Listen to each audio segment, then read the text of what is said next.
Hey guys, welcome back, and today I've got another Madden 20 impressions video. I posted one a few days ago that focused on gameplay, so if you haven't seen that yet, make sure to go check that out. But today I'm going to be taking a look at the bread and butter of my heart and the channel, which is obviously going to be franchise mode. And I'm going to do this a little bit differently in that for the gameplay video, I covered what I liked, what I had mixed feelings on, and what I didn't like. But for this video, I'm just going to kind of run through things, and I might bounce around a little bit at times, but I'm basically going to run through that blog that was released about a month ago and talk about the main points and features from that. But before I get into any specifics, my overall thoughts on the franchise changes this year, I would say, are probably mostly negative. I definitely see where things could go, and the glass half full part of me definitely sees a lot of potential with where things could go, but at the same time, I'm also well past the point of being excited about potential and am very much in the show me, don't tell me kind of mindset.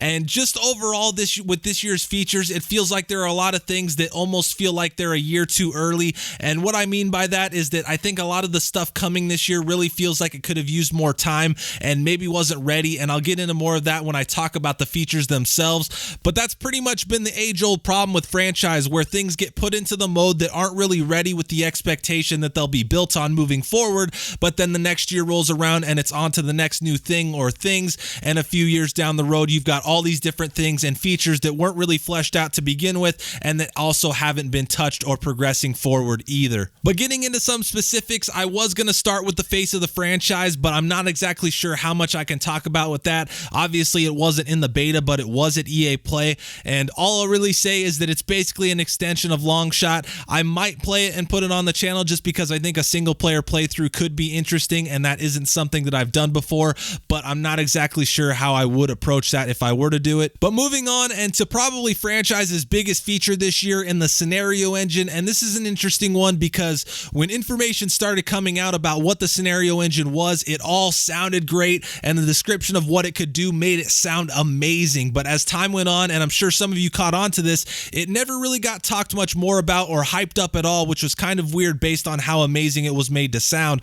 But if you played franchise during the beta, you could definitely see why. And that's why I'll always say to take whatever you hear or whatever you read when information comes out pre-release with a huge grain of salt, because no matter what is said or what is written, it immediately creates expectations. And I'll say that how the scenario engine was described was very, very ambitious compared to what was actually in the beta.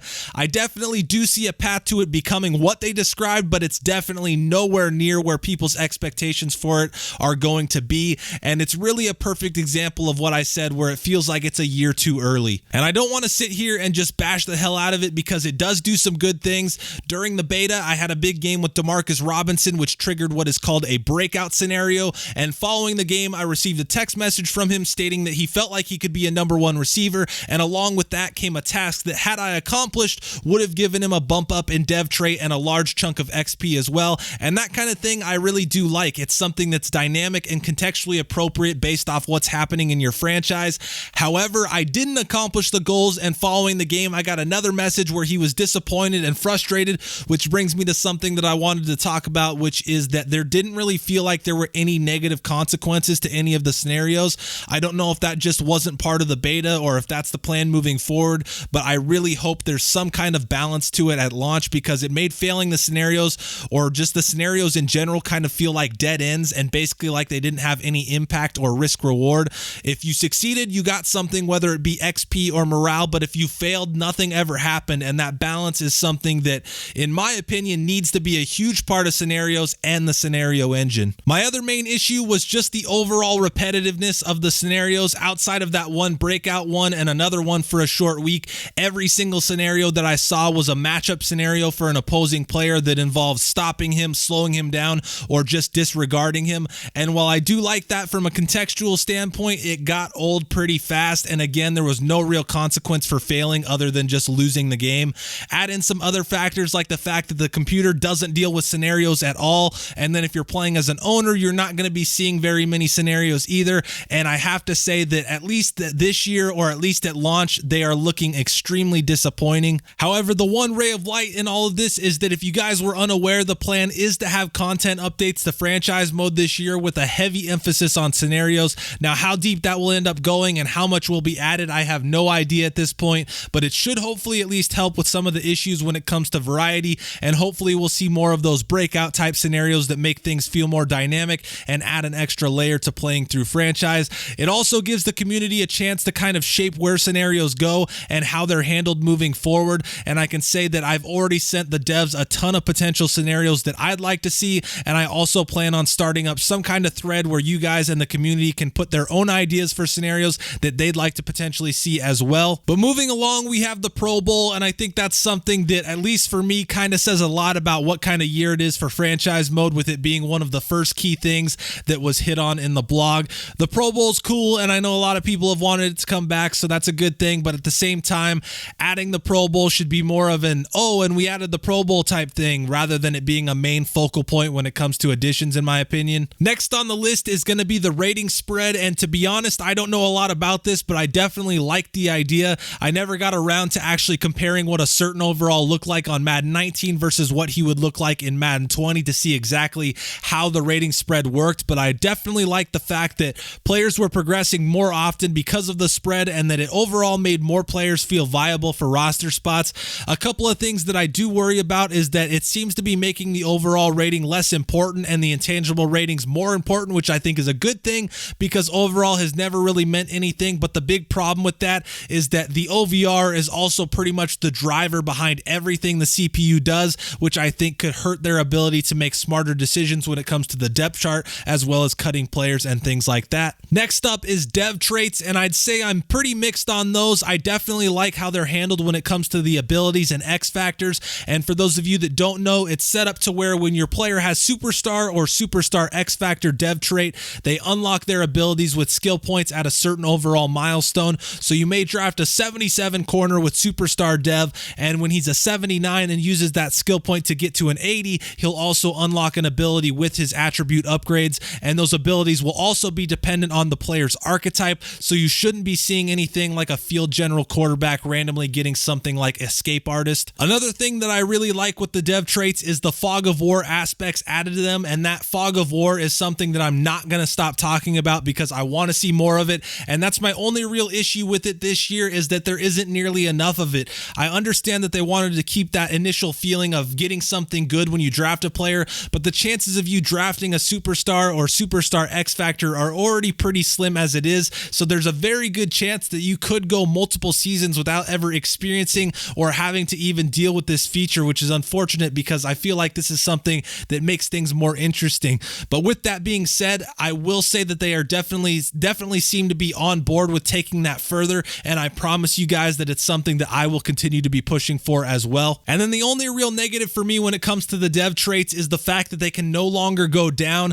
I understand where people were coming from with complaints from last year where you'd have players winning awards or having good seasons and then dropping in dev, but at the same time, I am wholeheartedly against performance-based progression, so I never really had an issue with that happening, and I do hope to see that dynamic nature come back in some way in the future. Progression isn't something that's always going to be linear, and there are tons of examples of guys having good or great seasons only to regress afterwards.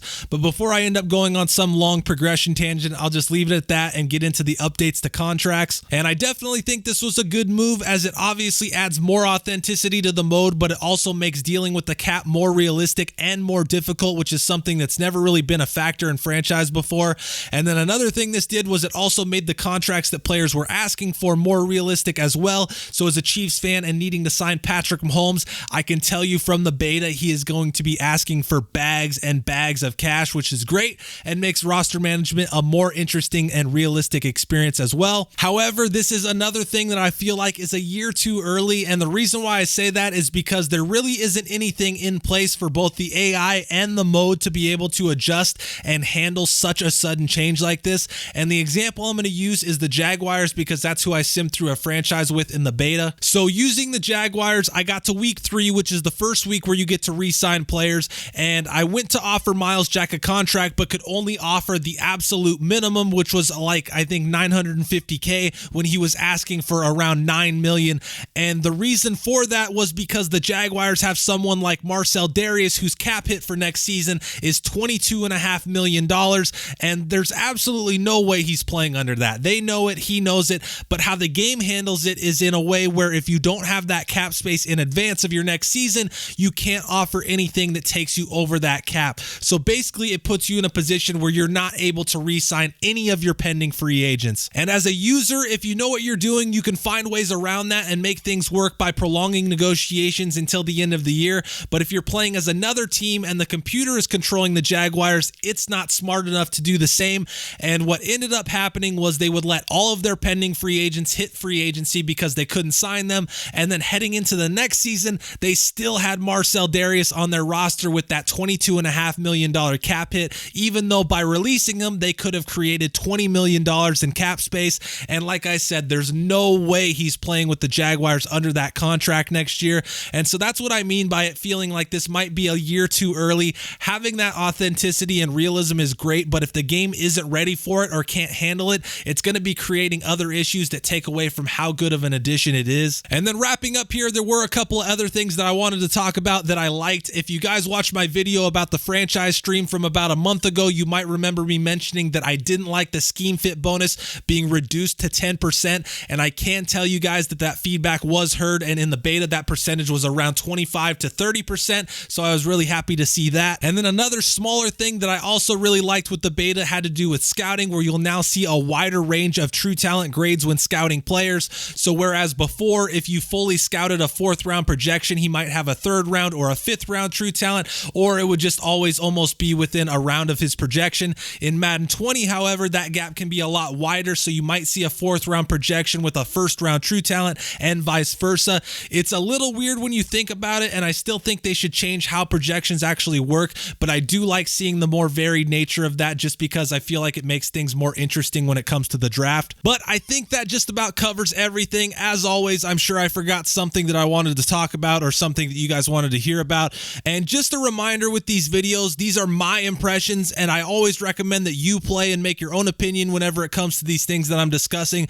But I think that it goes without saying that I don't feel like this was a good year for franchise. It just doesn't feel like that much of a difference or a step up from Madden 19, and the mode still desperately needs something that's going to make it feel like a fresh experience with some longevity, and it still feels really far away from that. But it is what it is. I'm going to keep doing what I'm doing and try to do what I can to illustrate the issues and areas where it needs to be better, as well as coming up with ideas to improve what's already there as well.